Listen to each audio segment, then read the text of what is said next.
Friday night இந்த cook பண்ணுறவங்களுக்குன்னே இருக்க ஒரே பிரச்சனை, என்ன குக் பண்ணலாம். அந்த டைம் ஆகும்போது அந்த ஒரு டென்ஷன் வந்துடும்.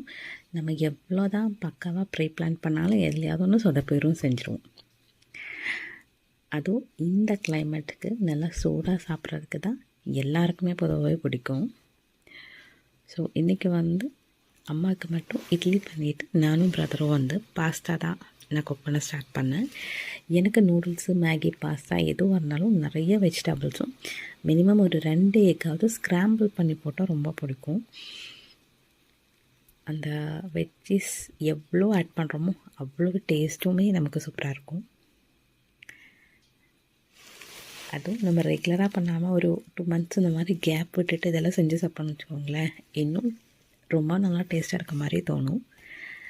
நான் மேக்ஸிமம் இந்த சாஸஸ் அந்த மாதிரிலாம் அவாய்ட் பண்ணிட்டு ஜஸ்ட்டு கொஞ்சமாக மிளகாத்தூளும் கரம் மசாலா மட்டும் ஆட் பண்ணிக்குவேன்.